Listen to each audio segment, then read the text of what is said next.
نحمده ونستعينه ونستغفره ونؤمن به ونتوكل عليه ونعوذ بالله من شرور أنفسنا ومن سيئات أعمالنا من يهده الله فلا مضل له ومن يضلله فلا هادي له وأشهد أن لا إله إلا الله وأشهد أن محمدا عبده ورسوله أما بعد فإن أصدق الحديث كتاب الله وخير الهدي هدي محمد صلى الله عليه وسلم وشر الأمور محدثاتها وكل محدثة بدعة وكل بدعة ضلالة وكل ضلالة في النار.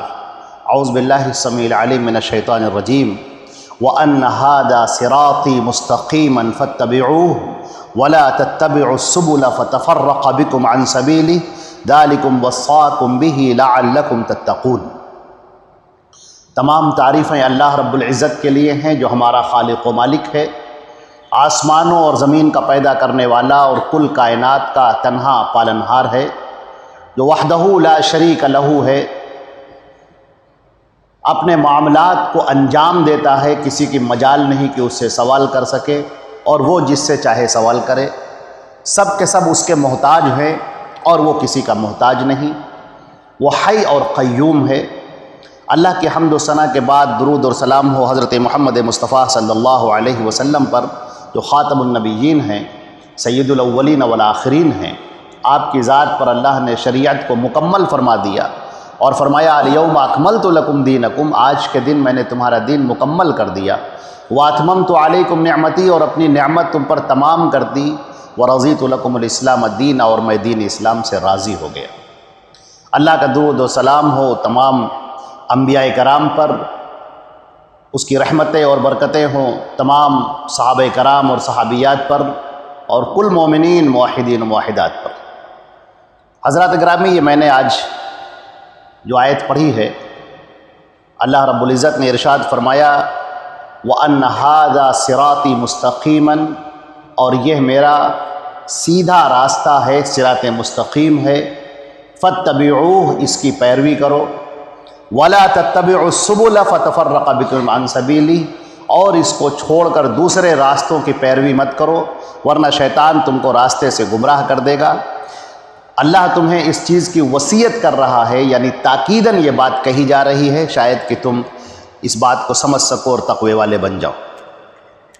ہم دیکھتے ہیں کہ اللہ رب العزت نے جو دین نازل فرمایا، اس دین کے اندر اللہ نے سرفرازی رکھ دی ہے، انسان کی کامیابی رکھ دی ہے، اور وہ کامیابی جو دنیا کی بھی کامیابی ہے اور آخرت کے بھی کامیابی ہے۔ آخرت کی کامیابی کا مطلب ہے اللہ رب العزت کی جنت کا حصول، اس کی خوشی کا، اس کی رضا کا حصول، اور دنیا کی کامیابی کا مطلب ہے کہ یہاں پر عزت ہو، سرفرازی ہو، بلندی ہو۔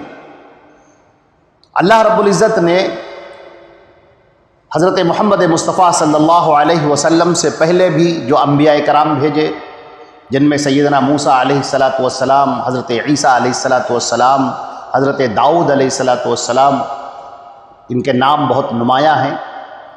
حضرت موسیٰ اور حضرت عیسیٰ علیہ السلام کو نبی کریم صلی اللہ علیہ وسلم نے اولو العزم من الرسل کہا ہے۔ اللہ رب العزت نے ان لوگوں کے لیے جہاں حضرت موسیٰ اور عیسیٰ علیہ السلام بھیجے گئے، جنہیں بنی اسرائیل کہا جاتا ہے، اللہ نے ان کے لیے بڑی عزتوں کا فیصلہ کیا، بڑی سرفرازی کا فیصلہ کیا۔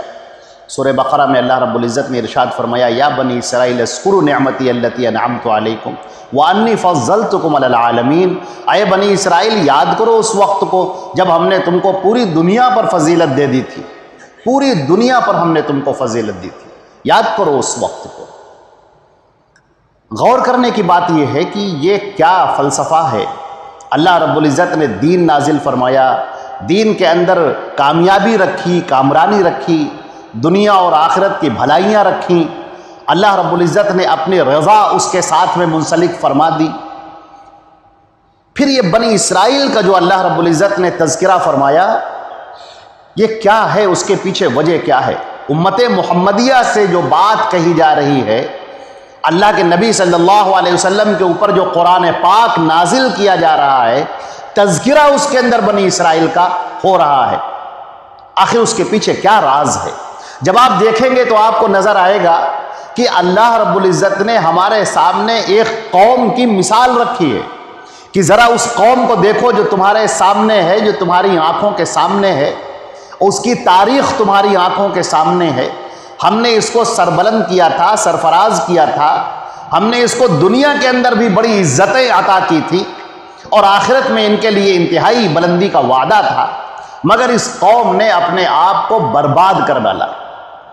اس نے وہ قدر نہ کی، نہ اللہ کی قدر کی، نہ رسول کی قدر کی، اور نہ اس دین کی قدر کی جو ان کے لیے نازل کیا گیا۔ اور انہوں نے کیا کیا؟ عزیزان گرامی، اللہ کے پیارے نبی صلی اللہ علیہ وسلم نے ارشاد فرمایا کہ بنی اسرائیل 72 فرقوں میں تقسیم ہو گئے اور تم 73 فرقوں میں تقسیم ہو جاؤ گے۔ صحابہ کرام نے کہا، آپ نے فرمایا کہ سب جہنم میں جائیں گے سوائے ایک کے۔ صحابہ کرام نے پوچھا، اللہ کے رسول وہ کون لوگ ہوں گے جو جنت میں جانے والے ہوں گے؟ آپ نے فرمایا، جس پر میں ما انا علیہ و اصحابی، جس پر میں ہوں اور میرے صحابہ ہیں۔ ان دو لفظوں کو ذرا سا دیکھیے، جس پر میں ہوں اور میرے صحابہ ہیں۔ آپ نے ایک بالکل اصول عطا فرما دیا کہ آدمی چیک کر لے اپنے آپ کو، دیکھ لے اپنے آپ کو۔ ما انا علیہ، جس پر میں ہوں۔ قرآن پاک نے کہا، اتبع ما اوحینا الیک، اے نبی تم پیروی کرو جو ہم تمہارے اوپر نازل کر رہے ہیں۔ اے نبی تم کو مکلف کیا جا رہا ہے، تم کو پیروی کرنی ہے، تم کو بات ماننی ہے، جو تمہارے اوپر اتارا جا رہا ہے بس اس کی پیروی کرو۔ اور صحابہ کرام سے کہا گیا، وَمَا آتَاكُمُ الرَّسُولُ فَخُذُوهُ وَمَا نَهَاكُمْ عَنْهُ فَانْتَهُوا، رسول جو تمہیں دے وہ لے لو، جس بات سے منع کرے ٹھہر جاؤ۔ یہ ہے ما انا علیہ واصحابی، جس پر میں ہوں اور میرے صحابہ ہیں۔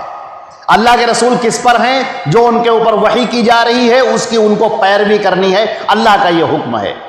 یہ ہو گئے نبی کریم صلی اللہ علیہ وسلم۔ اب صحابہ کرام کو دیکھیے، ان کے بارے میں کیا کہا گیا کہ جو رسول تمہیں دے وہ چپ چاپ لے لو، جس بات سے منع کرے خاموشی سے اس پر ٹھہر جاؤ بس۔ بنی اسرائیل کا کیا ہوا؟ وہ جو 72 فرقوں میں تقسیم ہوئے، تو سوال یہ کہ وہ کیسے تقسیم ہو گئے؟ عزیزان گرامی، ان کے اندر بدعات آ گئی، بدعات آ گئی۔ کیسے بدعات آئی؟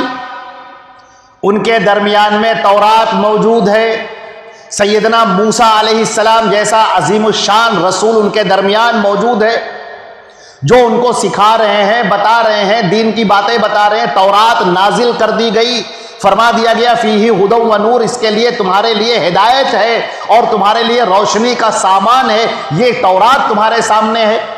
مگر حضرت موسیٰ علیہ السلام کے گزرے ہوئے چند ہی سال ہوئے تھے کہ بنی اسرائیل میں کچھ لوگ کھڑے ہوئے اور ان میں سے کچھ لوگوں نے کہا کہ دیکھیے یہ باتیں بڑی اچھی ہیں، کچھ انہوں نے باتیں بتائی۔ اب جو انہوں نے باتیں بتائیں تو کچھ لوگوں نے کہا واقعی آپ کی بات بڑی اچھی ہے، اس کو تو قبول کر لینا چاہیے۔ دوسرے لوگوں نے کہا کہ نہیں اس کو کیسے قبول کریں گے، تو فالتو باتیں بالکل۔ اب یہاں پر گروپ ہو گئے، دو گروپ ہو گئے۔ ایک گروپ کہہ رہا ہے کہ یہ باتیں بڑی اچھی، اس کو لے لیجئے، دوسرا کہتا ہے نہیں یہ بالکل فالتو، اس کو چھوڑ دیجئے۔ لہذا ایک فرقہ بن کے تیار ہو گیا۔ اس کے بعد کوئی دوسرے صاحب کھڑے ہوئے، انہوں نے بھی کچھ تورات کی آیتیں پڑھی، کچھ نئی باتیں پیش کی یہودیوں کو بلند کرنے کے لیے، کچھ اور رسم و رواج ان کے سامنے پیش کی گئی، اس کو ایسا کر لیا جائے، یوں کر لیا جائے، کچھ پابندیاں، کچھ چیزیں، کچھ جائز ناجائز کے فتوے ان کو دے دیے۔ اب اس کا بھی کچھ لوگوں نے انکار کیا کہ نہیں یہ کیسے بات ہے، اس سے پہلے تو یہ باتیں نہیں کہی گئی، اور دوسرے لوگوں نے کہا کہ نہیں باتیں تو بڑی اچھی ہیں، اس کو لے لینے میں کیا حرجہ ہے۔ لہذا آپ دیکھ رہے ہیں کہ کچھ مخالف ہیں، کچھ موافق ہیں، اور فرقہ بن کے تیار ہو گیا۔ لہذا معلوم ہوا کچھ موافق ہیں، کچھ مخالف ہیں۔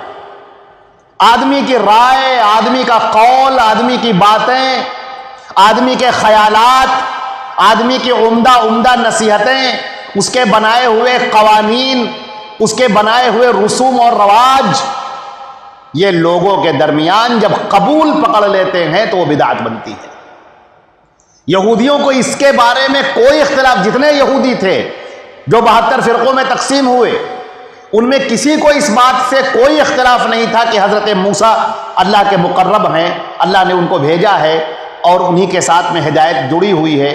کسی کو تورات سے انکار نہ تھا، کسی کو اللہ سے انکار نہ تھا، کسی کو آخرت سے انکار نہ تھا، اگرچہ وہ آخرت کو بھلا بیٹھے، دنیا کی زندگی میں مگن ہو گئے، جو کہ بدعت کی خاص بات ہوتی ہے، آخرت سے غافل ہونا اور دنیا کی زندگی کے اندر اپنے آپ کو سما لینا۔ یہ وہ چیز ہوتی ہے جو بدعات کو جنم دیتی ہے اور پھر دھیرے دھیرے دھیرے دھیرے دین کا چولا اوڑھ کر وہ اسی میں مگن ہوتے ہوئے چلے جاتے ہیں۔ تورات سے کسی کو انکار نہیں، موسیٰ سے کسی کو انکار نہیں، یوم آخرت سے کسی کو انکار نہیں، تو سوال یہ کہ پھر اختلاف ہوا کہاں؟ اختلاف ہوتا ہے ان لوگوں کی باتوں میں جو تورات کے علاوہ ہیں، وہ باتیں جو حضرت موسیٰ کی بتائی ہوئی باتوں کے علاوہ باتیں ہیں، ان باتوں کو کچھ لوگ قبول کریں گے، کچھ لوگ انکار کریں گے۔ جو قبول کریں گے ایک فرقہ بن جائے گا، جو انکار کریں گے وہ دوسرے فرقوں میں شمار ہوں گے۔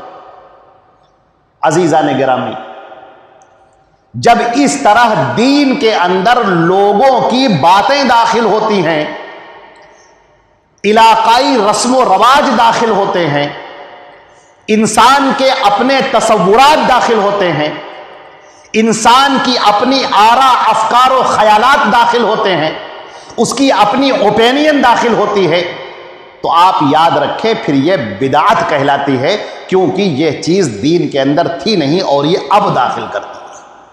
اور پھر ہوتا یہ ہے کہ اس دین کا خلیہ دھیرے دھیرے بگڑتا ہوا چلا جاتا ہے، اصل دین باقی نہیں رہتا، پھر وہ رسم و رواج باقی رہ جاتے ہیں، وہ افکار و خیالات باقی رہ جاتے ہیں، لوگوں کے اقوال باقی رہ جاتے ہیں، اور پھر تورات بھی پیچھے ہو جاتی ہے، اور پھر موسیٰ کی باتیں، موسیٰ علیہ السلام کی باتیں بھی پیچھے ہو گئی، اور جو چیزیں باقی رہ گئی وہ لوگوں کے اقوال باقی رہ گئے، جنہیں احبار کے اقوال کے نام سے جانا جاتا ہے، جسے آپ تلمود کی شکل میں دیکھ سکتے ہیں۔ اللہ رب العزت نے جب دین ہمارا نازل فرمایا، یہ اسلام، یہ دین اسلام جو سچا مذہب ہے، دین ہے، حقیقی ہے، اللہ رب العزت کی رضا اس کے ساتھ میں ہے اور دنیا اور آخرت کی کامیابیاں اس کے ساتھ میں جڑی ہوئی ہیں، تو آپ دیکھیں گے کہ اللہ رب العزت نے اصولی طور پر آپ کے سامنے باتیں پیش کی، اصولی طور پر بالکل، جسے کہتے ہیں 2 2 4 کی طرح بات واضح ہونا، اس میں کوئی ایف اور بٹ نہیں ہے، بالکل 2 2 4 کی طرح۔ کیا کہا گیا آپ سے؟ آپ کے سامنے کہا گیا سورہ اعراف کی آیت نمبر 3، اتبعوا ما انزل الیکم من ربکم، تمہاری رب کی طرف سے جو اتارا جا رہا ہے اس کی پیروی کرو، ولا تتبعوا من دونہ اولیاء، اور اس کو چھوڑ کر اپنے اولیاء کی پیروی مت کرو، قلیلا ما تذکرون، تم بہت کم نصیحت حاصل کرتے ہو۔ یہ آپ کے دے دیا گیا اصول کے طور پر۔ وما آتاکم الرسول فخذوہ، رسول جو تمہیں دے وہ لے لو، جس بات سے منع کرے ٹھہر جاؤ۔ اے مسلمانوں، اب آپ غور کر کے دیکھیں، قرآن پاک کو دیکھیں، حدیثوں کو دیکھیں، صحابہ کرام کی زندگی کو دیکھیں، آپ کو نظر آئے گا کہ یہاں پر ایک ہی فتویٰ چلتا ہے، یہاں ایک ہی بات چلتی ہے، وہ ہے اللہ کے رسول صلی اللہ علیہ وسلم کی بات، جس کو کہا جاتا ہے قول، فعل یا تقریر۔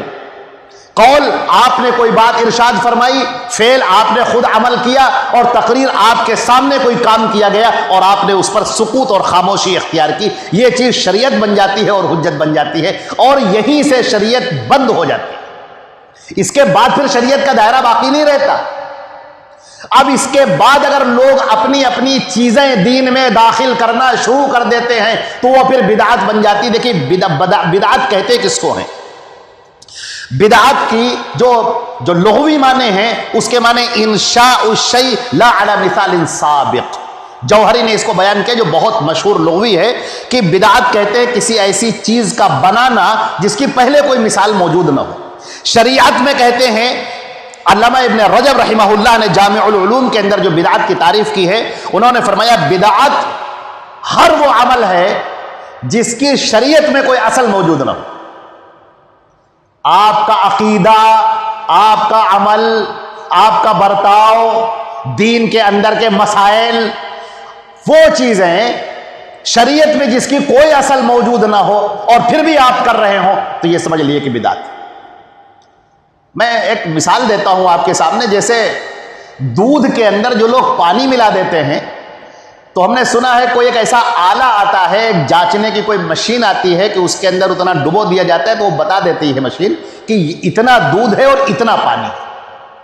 میں اللہ کا بڑا فضل و کرم ہے، اس کا شکر ادا کرتا ہوں، اس کی حمد و ثنا بیان کرتا ہوں۔ اللہ رب العزت نے ہمارے ہاتھ میں وہ مشین دے دی ہے کہ اے مسلمانوں، تم ہمیشہ ہر دور میں قیامت تک کے لیے چیک کرتے رہنا کہ جو دین ہے وہ تمہارے پاس خالص دین ہے کہ اس کے اندر ملاوٹ ہے، اور کتنا اصلی ہے اور کتنے اس میں ملاوٹ ہے تم دیکھ لینا۔ اس کا طریقہ کیا ہے؟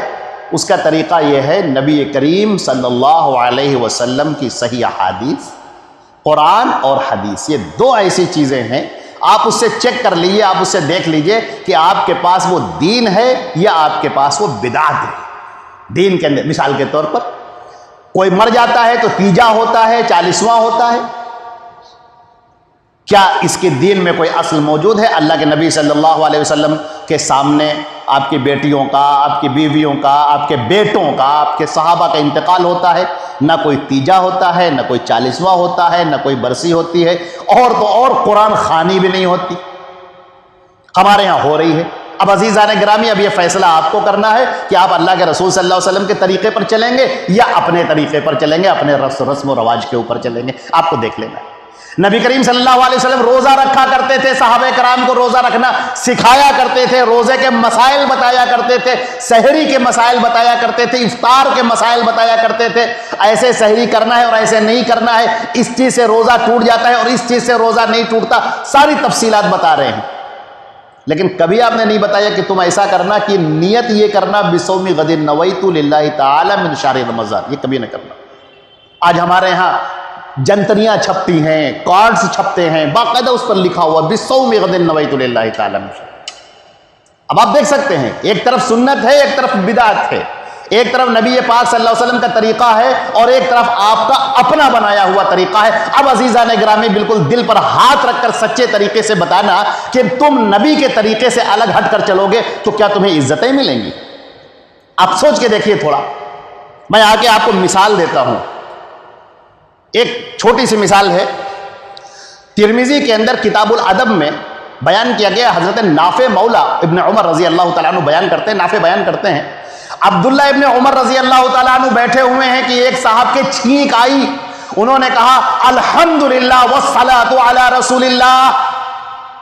عبداللہ ابن عمر جو صحابی رسول ہے وہ چونک اٹھے، انہوں نے کہا ارے یہ کیا کہہ رہا ہے تو؟ ارے ہم بھی یہ کہہ سکتے ہیں، درود تو ہم بھی پڑھ سکتے ہیں، اللہ کی حمد و ثنا تو ہم بھی بیان کر سکتے ہیں، سبحان اللہ، الحمدللہ، لا الہ الا اللہ تو ہم بھی پڑھ سکتے ہیں، ولیکن ما علمنا رسول اللہ صلی اللہ علیہ وسلم ہکذا، لیکن اللہ کے رسول نے ہمیں یہ نہیں سکھایا کہ جب چھینک آئے تو ہم کہیں الحمدللہ والصلاۃ علی رسول اللہ، یہ ہمیں اللہ کے رسول نے نہیں سکھایا، ہمیں تو الحمدللہ سکھایا ہے۔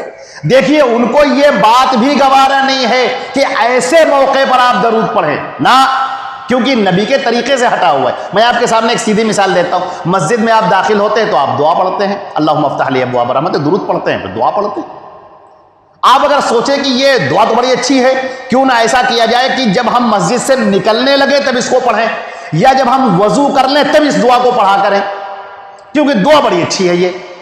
تو عزیزان گرامی، غلط ہو جائے گا یہ، میرے بھائیوں، میرے دوستوں، یہ غلط ہو جائے گا یہ۔ نبی کے بتائے ہوئے طریقے سے آپ ہٹ جائیں گے اور یہی سب سے بڑی گمراہی ہے۔ شیطان آپ دینداروں کو دین کے راستے سے گمراہ کرے گا، دنیا داروں کو دنیا کے راستے سے گمراہ کرے گا۔ آپ کے اندر بڑا دین کا مزاج ہے تو پھر آپ کو دین کی لائن سے وہ گمراہ کرے گا۔ ہم آپ کو اس کی مثال دیتے ہیں۔ مثال امام دارمی رحمہ اللہ نے بیان کی ہے کہ ابو موسیٰ اشعری رضی اللہ تعالیٰ عنہ تیزی سے پہنچے عبداللہ ابن مسعود کے ہاں اور کہنے لگے ذرا اس امت کی خبر لیجئے، دیکھیے چل کے کیا ہو رہا ہے کوفے کی جامع مسجد کے اندر۔ عبداللہ ابن مسعود گئے تو کیا دیکھتے ہیں کہ ایک بوڑھا آدمی بیٹھا ہوا ہے اور ارد گرد اس کے حلقہ لگا ہوا ہے، وہ کہتا ہے لا الہ الا اللہ تو سارے لوگ کہتے ہیں لا الہ الا اللہ، وہ کہتا ہے سبحان اللہ تو سارے لوگ کہتے ہیں سبحان اللہ۔ عبداللہ ابن مسعود عین اس کے سر کے اوپر جا کر کھڑے ہو گئے اور چہرہ ان کا سرخ گلنار غضبناک۔ اس نے جو بوڑھے نے دیکھا، صحابی رسول نے بہرحال، ان کو سر اٹھا کر دیکھا، کہا اللہ اے صحابی رسول آپ خفا کیوں ہو رہے ہیں، کس بات پر؟ تو انہوں نے کہا کہ ابھی اللہ کے رسول صلی اللہ علیہ وسلم کا کفن بھی بوسیدہ نہیں ہوا، ان کے برتن بھی نہیں ٹوٹے اور تم نے دین میں نئی باتیں ایجاد کر لی۔ اس نے کہا واللہ ما اردنا بہ الا الخیر، صحابی رسول اس میں غلط کیا ہے؟ ارے سبحان اللہ پڑھ رہے ہیں، الحمدللہ پڑھ رہے ہیں، لا الہ الا اللہ پڑھ رہے ہیں، اللہ اکبر، اس میں کیا خرابی ہے؟ اس میں کوئی گناہ کی بات ہے؟ انہوں نے کہا لو کان فیہ خیر لسبق الیہ النبی واصحابہ، سن اگر اس کے اندر کوئی نیکی ہوتی، خیر ہوتا تو اللہ کے رسول نے اور ان کے صحابہ نے پہلے کیا ہوتا، کوئی خیر نہیں ہے۔ اس روایت کے راوی بیان کرتے ہیں کہ عبداللہ ابن مسعود نے اس شخص کو باہر جب تک مسجد سے نکلوا نہیں لیا تب تک کھڑے رہے وہیں پر، گوارا نہیں کیا انہوں نے۔ حضرت عائشہ رضی اللہ تعالی عنہا ارشاد فرماتی ہیں، بخاری کی بھی روایت ہے اور مسلم کی بھی روایت ہے، من عمل عملا، جس نے کوئی ایسا کام کیا، لیس علیہ امرنا، جس کے اوپر ہمارا حکم نہیں ہے، فہو رد، تو وہ پھینک دینے کے لائق ہے۔ ایک اور روایت میں ہے من احدث فی امرنا ھذا ما لیس منہ ما لیس فیہ فہو رد، جس نے کوئی ایسی چیز ایجاد کی جو ہمارے دین میں نہیں ہے، فہو رد، تو وہ شے پھینک دینے کے لائق ہے۔ میرے دوستو یہاں پر بہت سارے لوگ کہتے ہیں کہ اچھا صاحب یہ دیکھیے ہیلی کاپٹر دیکھ رہے ہیں آپ، موٹر سائیکل دیکھ رہے ہیں، ہاتھ میں گھڑی باندھے ہوئے، موبائل لے کر چل رہے ہیں آپ، اور کار پہ بیٹھتے، تو یہ سب بدعت نہیں ہے کیا؟ ارے کیا بے وقوفی کی بات ہے، اللہ کے رسول دین بتانے کے لیے آئے تھے کہ آپ کے گھر کا فرنیچر کیسے بنتا ہے وہ بتانے کے لیے آئے تھے، آپ مکان کیسے بنائیں اس کی ڈیزائننگ کرنے کے لیے آئے تھے کیا؟ اللہ کے نبی صلی اللہ علیہ وسلم آپ کو دین بتانے کے لیے آئے تھے۔ بدعات کی جو بھی بات ہو رہی ہے وہ دین کے تعلق سے ہو رہی ہے۔ اللہ کے رسول نے جو دین پیش کیا ہے اس میں قطر بیوت مت کرو، اس کے اندر اضافہ نہ کرو، اس کے اندر گھٹاؤ نہیں، اس کے اندر اپنی باتیں مت داخل کرو۔ اب رہ گئی تمہاری دنیا کے حالات، نبی کریم صلی اللہ علیہ وسلم نے فرمایا انتم اعلم بامور دنیاکم، تم اپنے دنیا کے معاملے میں تم زیادہ بہتر جانتے ہو، تم اپنے دنیا کے تمہارے گھر کی ڈیزائن کیسی ہو، تمہارے گھر کا فرنیچر کیسا ہو، اب یہ اللہ کے رسول صلی اللہ علیہ وسلم بتانے کے لیے آپ کو تھوڑی آئے ہیں۔ آپ ہاتھ میں گھڑی باندھتے ہیں یا ہاتھ میں کون سی اسٹائل کی گھڑی باندھتے ہیں، اب یہ بتانے کے لیے تھوڑی آئے ہیں آپ کو۔ لہذا یہ کار کی مثال دینا، فرنیچر کی مثال دینا، ہیلی کاپٹر اور ہوائی جہاز کی مثال دینا، یہ قیاس مال فارغ ہے، فالتو کی باتیں ہیں۔ یہ جس چیز پر سونا تولا جاتا ہے اس ترازو کے اوپر لکڑی یا کوئلہ نہیں تولا جاتا۔ لہذا نبی کریم صلی اللہ علیہ وسلم کی جو بات ہے وہ دین کے تعلق سے ہو رہی ہے، آپ اس کے اوپر گھڑی اور ہیلی کاپٹر اور کرسی اور میز کی باتیں نہ کریں، وہ ایک الگ ٹاپک ہے، وہ ایک الگ چیزیں ہیں۔ لہذا آپ یاد رکھیں کہ جس نے ہمارے دین کے اندر کوئی نئی بات ایجاد کی جو اس میں سے نہیں ہے تو وہ شے پھینک دینے کے لائق ہے۔ نبی کریم حضرت جابر ابن عبداللہ رضی اللہ تعالیٰ عنہ کی روایت ہے مسلم شریف کے اندر کہ اللہ کے رسول صلی اللہ علیہ وسلم نے فرمایا کہ میں آیا ہوں اس طرح کہ بعثت انا والساعۃ کہاتین، آپ نے دونوں انگلیاں ملا کر دکھائیں، سبابہ اور وسطیٰ کو دونوں کو ملا کر دکھایا اور کہا میں آیا ہوں قیامت اس طرح سے ہے۔ پھر آپ نے فرمایا ان خیر الحدیث کتاب اللہ، سب سے بہتر بات ہے اللہ کی کتاب، وخیر الہدی ہدی محمد، اور سب سے بہتر راستہ ہے محمد کا راستہ صلی اللہ علیہ وسلم، وشر الامور محدثاتها، اور سب سے بری بات ہے ان کے اندر نئی بات کا ایجاد کر لینا۔ اس سے پہلے کیا ہے؟ قرآن پاک اور سنت رسول صلی اللہ علیہ وسلم، اور سب سے بری بات ہے ان دونوں میں نئی بات کا ایجاد کر لینا۔ فإن كل محدثة بدعة، اس لیے کہ ہر جو بات نئی ایجاد کی جائے گی دین میں بدعت کہلائے گی، وكل بدعة ضلالة، اور ہر بدعت گمراہی ہے۔ سنا آپ نے؟ اللہ کے رسول فرما رہے کہ ہر بدعت گمراہی ہے، اور یہاں بہت سارے جھولا چھاپ لوگ کہہ رہے ہیں کہ نہیں کچھ چیزیں بدعتیں حسنہ بھی ہوتی ہیں۔ ارے دین کے اندر آپ جو ایجاد کریں گے وہ بدعت ہی ہوگی، وہ حسنہ وسنہ کچھ نہیں ہے۔ دین کے اندر جو بھی بات داخل کی جائے گی وہ گمراہی ہے، وہ بدعت ہے، وہ بدبودار چیز ہے، وہ پھینک دینے کے لائق چیز ہے، وہ سڑی ہوئی چیز ہے جو اچھی چیزوں کے درمیان رکھی جا رہی، پھینکو اس کو۔ یہ مخمل کے اندر ٹاٹ کا پیوبند لگانا ہے، نکالو اسے۔ دین کے اندر کی بات ہے۔ رہ گئی دنیا کی ایجادات، کچھ اچھی بھی ہوتی ہیں کچھ بری بھی ہوتی ہیں، ان کو آپ بدعت دنیاوی اعتبار سے جو نئی چیز بنائی جاتی ہے کچھ اچھی بھی ہوتی ہے خراب بھی ہوتی، ان کو آپ بدعت حسنہ کہیے، بدعت سیئہ کہیے، جو بھی ان کو کہنا ہو کہیے۔ یہ معاملہ ہمارا دین سے متعلق ہو رہا ہے اور گفتگو اس کے اوپر ہو رہی۔ نبی کریم صلی اللہ علیہ وسلم نے فرمایا صحیح مسلم کے اندر، اس کے مقدمے میں امام مسلم فرماتے ہیں، حضرت ابو ہریرہ رضی اللہ تعالیٰ عنہ فرماتے ہیں کہ آخر زمانے میں دجال ہوں گے، یکون فی آخر زمانے دجالون کذابون، دجال ہوں گے جھوٹے ہوں گے۔ دجال کہتے ہیں دھوکہ دینے والے کو، فراڈ کرنے والے کو۔ یاتونکم من الاحادیث، تمہارے سامنے ایسی ایسی حدیثیں لے کر آئیں گے جس کو تم نے نہیں سنا ہوگا۔ صحابہ کرام سے کہا جا رہا ہے ایسی باتیں پیش کی جا رہی ہیں، ایسی حدیثیں پیش کی جا رہی ہیں جن کو اے صحابہ تم نے نہیں سنا ہوگا اور نہ تمہارے باپ داداؤں نے کبھی سنا ہوگا. یعنی بالکل انوکھی باتیں، بالکل عجیب و غریب باتیں. وَإِيَّاهُمْ، بچے رہنا ایسے لوگوں سے، لا يُضِلُّونَكُمْ، کہیں تمہیں گمراہ نہ کر دیں اور کہیں تمہیں فتنے میں نہ ڈال دیں.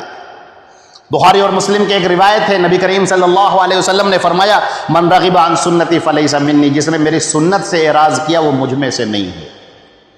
اللہ کے رسول صلی اللہ علیہ وسلم نے فرمایا، ابو داؤد اور مسند احمد دونوں کی روایت ہے کہ میری امت میں ایسی قومیں نکلیں گی جن میں بدعات اس طرح سے داخل ہو جائے گی جس طرح کتے کے کاٹے ہوئے میں وہ ہڑکپن وہ داخل ہوتا ہے. بھاگتا ہے کتا، پانی کو دیکھتا ہے، اس سے چیختا ہے، چلاتا ہے، پورے رگ و پے میں اس کے داخل ہو جاتا ہے. یہ بیماری اس کے ہر رگ اور جوڑ میں داخل ہو جاتی ہے. ایسی قومیں ہوں گی کہ بدعات ان کے اندر داخل ہو گئی ہوں گی. ان کی پوری زندگی میں، عبادتوں میں، نماز میں، روزے میں، زکوٰۃ میں، عمرے میں، حج میں، ہر جگہ بدعات، جنازے میں، رمضان کے روزوں میں، ہر جگہ بدعات. نبی کریم صلی اللہ علیہ وسلم نے فرمایا مدینہ حرم ہے عیر سے لے کر ثور کے درمیان، یہ مسلم شریف کی روایت ہے، جس نے اس کے اندر کوئی نئی بات ایجاد کی، کوئی بدعت ایجاد کی یا کسی بدعتی کو پناہ دی تو اس پر اللہ کی، اس کے فرشتوں کی اور تمام لوگوں کی لعنت. اللہ اکبر. اب آپ ذرا سا بتائیں کہ جس کے اوپر اللہ کے رسول لعنت فرما رہے ہوں، اللہ کی لعنت، اس کے رسول کی لعنت، فرشتوں کی لعنت، اور وہ قوم کیسے ترقی پا سکتی ہے؟ وہ قوم کیسے عزت پا سکتی ہے؟ وہ قوم کیسے بلندی حاصل کر سکتی ہے؟ ذرا سوچ کے دیکھیے گا.